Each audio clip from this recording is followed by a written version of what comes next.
Bonsoir tout le monde et welcome to the Roman Talk Show. Aujourd'hui, je vous présente une femme d'exception que je ne saurais justement bien présenter tellement elle aborde différentes casquettes. Je vous laisse avec Madame Ivoire de Roselle.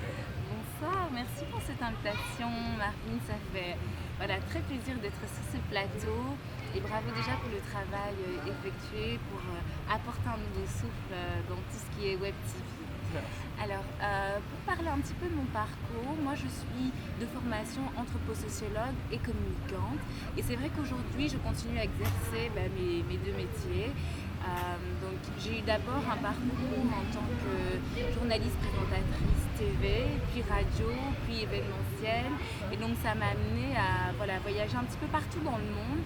Je fais également de la modération, de talk, de débats, de forums, de festivals, de fashion week, de concerts, donc d'événements vraiment en tout genre, que ce soit dans l'industrie de l'entertainment, également dans le monde du business, de la politique. Donc c'est extrêmement varié et c'est vrai que ça fait la richesse de mon métier. Alors pour revenir à l'histoire de la mode, elle me vient en partie de ma maman, Serena de Rosen, qui est designer, coach en image, mais également à la tête d'un gros événement d'envergure en Belgique, à Bruxelles, qui s'appelle Ethno-Tendance Fashion Week Brussels.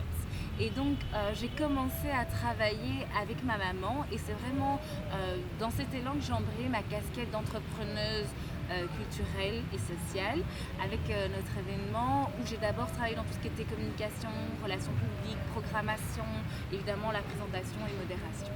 Donc mon goût de la mode, je dirais, d'un point de vue professionnel, c'est là qu'il trouve son ancrage, avec aussi cette préoccupation de mettre en avant les designers, également les mannequins, les actrices et les acteurs du secteur de la mode, de la culture, de manière plus large, mais surtout avec cette vraie vocation pour l'empowerment des personnes afrodescendantes et des femmes.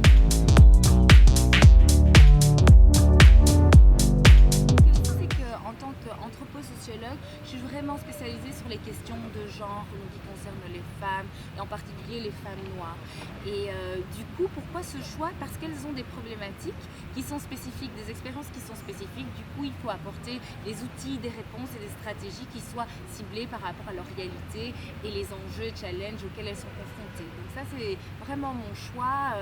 Et puis, c'est aussi vraiment ma casquette d'anthroposociologue qui part du constat que quand on est garçon ou fille, on n'est pas sujet aux mêmes attentes, ce ne sont pas les mêmes opportunités qui s'ouvrent, ce ne sont pas les mêmes portes qui s'ouvrent et qui se ferment. Et donc du coup, partant de ce constat-là, c'est ce qui m'a amené aussi à développer mon approche spécifique au niveau de mon coaching en tant que coach international pour les femmes. Mais il faut savoir, parce qu'on me pose souvent la question, je ne coach pas que les femmes, je coach aussi les hommes, mais je dirais ma spécificité c'est quand même les problématiques féminines.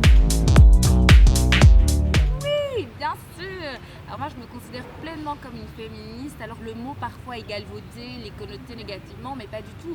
Une personne qui est féministe, c'est une personne qui se positionne en se disant ok, les femmes et les hommes ont accès aux mêmes droits, aux mêmes possibilités, aux mêmes ressorts pour se projeter dans l'avenir. Et en fait, l'idée, c'est qu'il n'y ait pas d'égalité de fait, d'égalité salariale, d'égalité sociale, d'égalité de droits. Et donc, le postulat d'être féministe, c'est ça avant tout. Et c'est pas se positionner nécessairement comme on pourrait le penser de manière négative, en porte-à-faux par rapport aux hommes. Non, c'est plus un système qui est patriarcal, qui reproduit des inégalités. Après, moi, mon engagement féministe, il a commencé en Europe. C'est important de le dire, même si j'ai une carrière internationale. Et du coup, je me définis comme afroféministe, c'est-à-dire comme femme féministe, mais femme noire. Et donc, c'est aussi un combat, un ancrage qui est spécifique au diaspora afro. Et donc, j'ai fondé le premier collectif afroféministe de Belgique qui s'appelle Mwanamke, collectif afroféministe belge en 2015. Et donc, ça m'a amené à faire beaucoup de collaborations, beaucoup de combats, à militer pour les femmes afrodescendantes en Europe, mais au-delà, et en établissant des liens importants avec le continent aussi, avec les féministes d'Afrique. Wow, d'accord. Du coup, oui, je voulais justement, tu m'ôtais les mots de la bouche parce que je comptais te demander comment est-ce que je pouvais être féministe. Féministe, justement, et tu m'as dit, il faut reconnaître ses privilèges.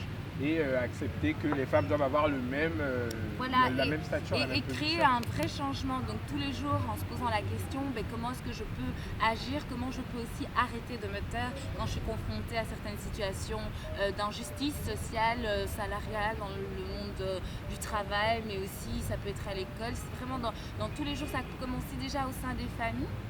Et donc on voit dans certaines régions du monde, eh bien, on se rend compte que quand on est femme ou homme, eh bien, on va se dire, c'est plus on a des attentes que les jeunes filles prennent soin déjà de la maison, etc., et pas les garçons. Donc ça, ce sont aussi des petites choses qu'on peut corriger pour apporter du changement très très tôt.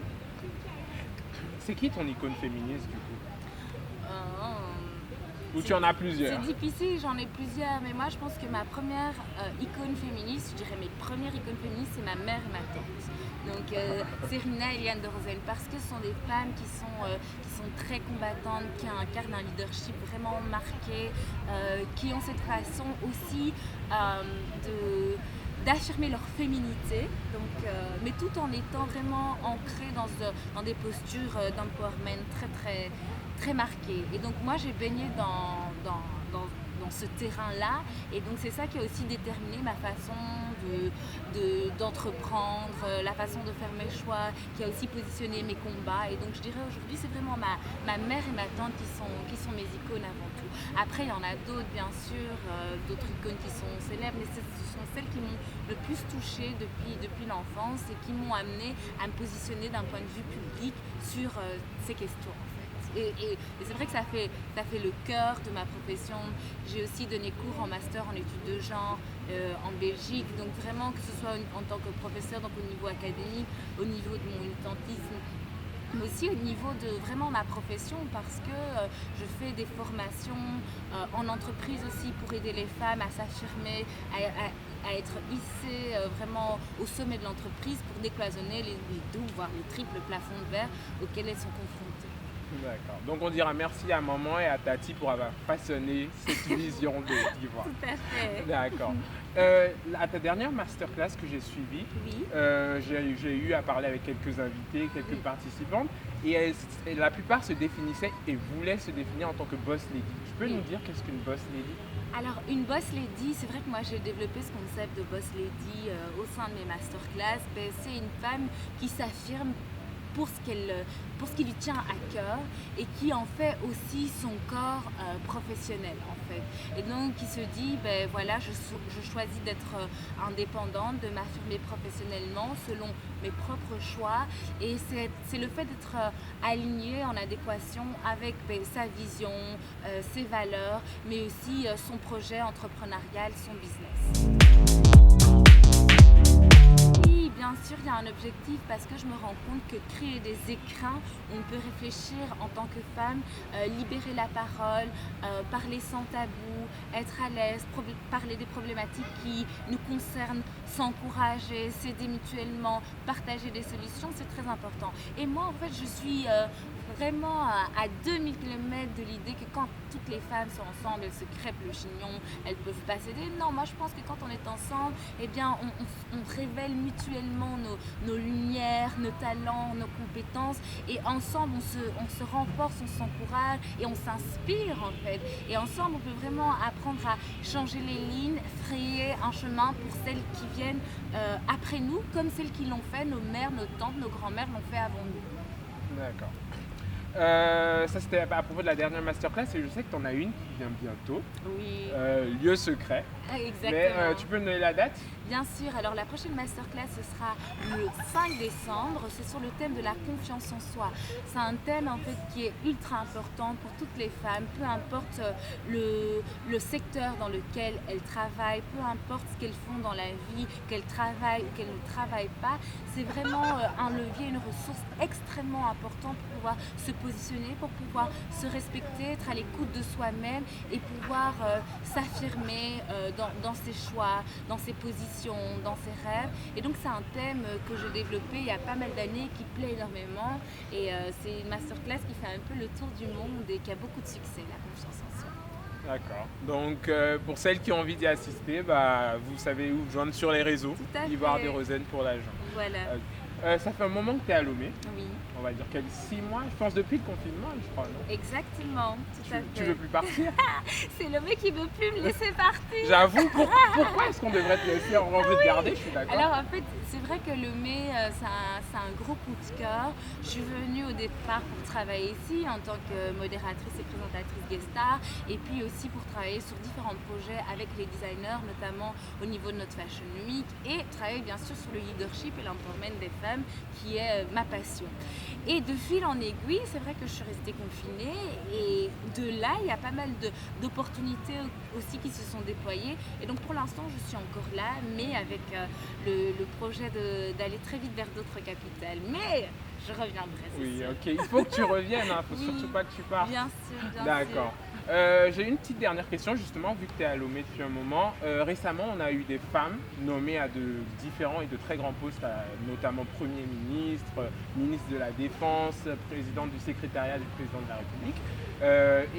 En tant que femme, qu'est-ce que ça te fait de savoir qu'il y a autant de femmes dans un pays africain qui sont à la tête en fait de notre pays? Alors, ce qui est super important, je pense, pour tout modèle de société, c'est qu'il y ait des femmes partout. Donc, c'est bien qu'il y ait des hommes, mais il faut aussi des femmes. Pourquoi? Parce qu'il faut quand même savoir que si on analyse d'un point de vue démographique, les femmes sont plus nombreuses. Et donc, de ce fait-là, naturellement, elles devraient être plus nombreuses aussi en termes de représentation, que ce soit dans l'espace médiatique, dans l'espace public, dans l'espace politique. Ce qu'on peut déplorer, c'est de manière générale, c'est qu'il y a encore beaucoup de travail à faire. Et ça, c'est de manière globale.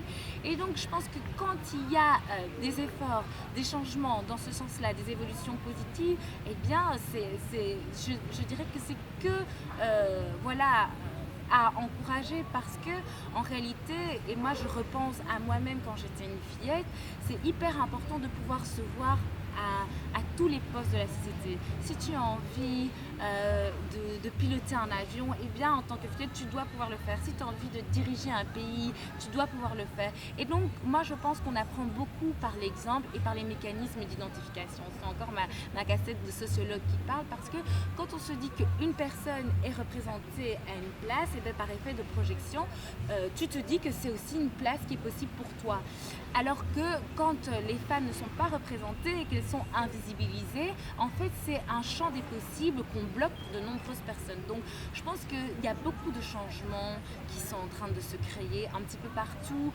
On a vu par exemple aussi au Rwanda des évolutions très positives au niveau de la place des femmes mais je dirais à des postes de décision, parce que c'est aussi ça qui est important. Et bien c'est vraiment, je dirais, des évolutions importantes en termes d'égalité de genre, mais qui se matérialisent concrètement. Et donc ça, je pense que c'est important de le souligner et de faire bouger l'échiquier à tous les niveaux de nos sociétés, que ce soit en Europe, aux États-Unis, en Asie et en Afrique. C'est ultra important, vraiment. Je voulais m'arrêter là, mais une question m'est venue. Le monde en tant que femme, il est difficile. Le monde en tant que noir, il est difficile. Et cumuler ces deux, je ne peux pas les appeler handicap, mais ces deux critères de minorité, être en minorité visiblement dans notre société, est-ce que tu penses que c'est plus dur en fait pour une femme noire dans notre monde d'aujourd'hui? Oui, bien sûr. Alors tout dépend des endroits où on se situe. Je dirais si on est sur le continent, c'est plus la problématique de genre, donc l'égalité de sexe et toutes les discriminations liées au patriarcat qui vont faire que les femmes vont être, comme tu le dis, minorisées. Alors si on est par exemple aux États-Unis ou en Occident, il y a la question raciale qui vient se combiner. Donc on a au moins ces deux facteurs ces deux caractéristiques qui effectivement, et on peut vraiment le regretter, c'est pour ça qu'il y a beaucoup de travail encore à faire pour tout secouer et vraiment créer des changements impactants, parce que ça fait un cumul effectivement ce cumul va doublement fragiliser les femmes noires par exemple. Après, il y a d'autres problématiques qui vont se lier. Ça peut être celle de l'handicap physique, mental. Ça peut aussi être la question liée à la fragilité économique, professionnelle, etc. Et donc, on voit que c'est pour ça que moi, dans mes stratégies, je pense à apporter des solutions, des stratégies qui englobent ces particularités que vivent les femmes et auxquelles elles sont confrontées dès le plus jeune âge, il ne faut pas l'oublier. Et donc on ne peut pas faire comme si ça n'existait pas et se dire que oui, notre société, notre monde est idéal, parce que ça va venir façonner leur expérience, leur existence, même à tous les niveaux, que ce soit si on prend par exemple le taux de réussite scolaire, on se rend compte même au niveau universitaire que les femmes de manière générale réussissent mieux que les hommes. Mais comment est-ce qu'on explique qu'en termes de parité ou de discrimination au niveau du travail, il y a de fortes inégalités salariales. Il y a aussi ce qu'on appelle la chaise vide, donc des femmes qui ont des postes de décision, mais qui sont juste des postes de décision de façade, etc. Donc il y a encore beaucoup d'efforts à faire pour que notre société soit plus juste. Et je pense que c'est important de se mobiliser à tous les échelons de la société, peu importe le secteur dans lequel on est et on gravite, pour créer ce changement, pour qu'on ait un monde qui soit plus égalitaire, vraiment. Voilà. Avant de te laisser partir, alors, est-ce qu'il y a des mots que tu connais en évé? Tu sais, notre langue à l'oméo. Ah oui, il y en a, bien sûr, il y a ben, quand on part, on dit mijo, on y va, ou il y a des coucous quand on dit pardon. Voilà, il y a des petits mots comme ça, qu'on appello, enfin voilà, tous ces petits mots-là. Attends, je voulais juste que tu dises un petit coucou à nos followers, et à tes followers justement Bien qui vont sûr. sûrement nous regarder. Je me dis, en fait, pour dire je vous salue, on dit Moudog Benamilo. Est-ce que tu Ok. penses que tu peux le répéter? Redis-le encore. Moudog Benamilo. Ndog Benamilo. Voilà, donc c'est tout. Donc on regarde là et tu dis à nos followers, bah, Moudog D'accord. Benamilo. Ndog Benamilo. Ok, merci. C'est sur The Roman Talk Show. Vive. Merci beaucoup. Ok, c'était un plaisir de te recevoir, Ivoire. Et Moi bah, aussi, à la un prochaine. plaisir. J'espère vous accueillir lors de la masterclass sur la confiance en soi pour booster les femmes. Et voilà, en tout cas, c'est un plaisir de découvrir votre travail, encore plein de bonnes choses et beaucoup de succès à vous et de réussite.